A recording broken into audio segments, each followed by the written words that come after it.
పేరు రమణ అండి, రామచంద్ర నగర్ గ్రామ సెక్రటరీని. అలాగే ఇప్పుడు గంగవరం పోర్టు కాలుష్యం వల్ల చాలా ఇబ్బందులు పడుతున్నాం. దాదాపు దగ్గర 2 సంవత్సరాల నుంచి మేము ధర్నాలు నిరసనలు చేస్తున్నా సరే గంగవరం పోర్టు యాజమాన్యం మాత్రం ఎటువంటి దీని మీద ఇది తీసుకోవడం లేదు. 2-3 సార్లు పోర్టు కంట్రోల్ బోర్డుకి కూడా, పొల్యూషన్ కంట్రోల్ బోర్డుకి కూడా మేము కంప్లైంట్ ఇవ్వడం జరిగింది. కంప్లైంట్ ఇచ్చినప్పటికి కూడా గంగవరం పోర్టు యాజమాన్యం మాత్రం ఎటువంటి చర్యలు కూడా తీసుకోవట్లేదు. కనీసం పచ్చని చెట్లు కూడా వేసి కాలుష్యం తగ్గించే మార్గం కూడా చూపించడం లేదు.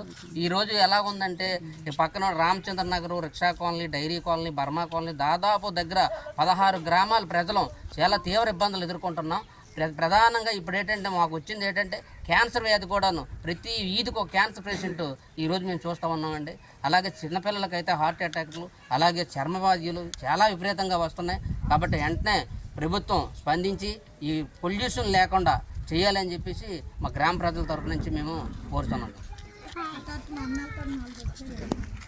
రామచంద్ర నగర్ నా పేరు గేదెల కమలాకర్. ఈ గంగవరం పోర్టు నుండి కాలుష్యం చాలా ఎక్కువగా ఉంది.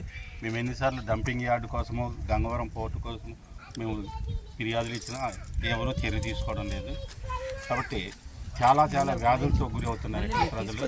అంటే రకరకాల వ్యాధులు, క్యాన్సర్, కిడ్నీ వ్యాధులు, అన్ని రకాల వ్యాధులు కూడా వస్తున్నాయి.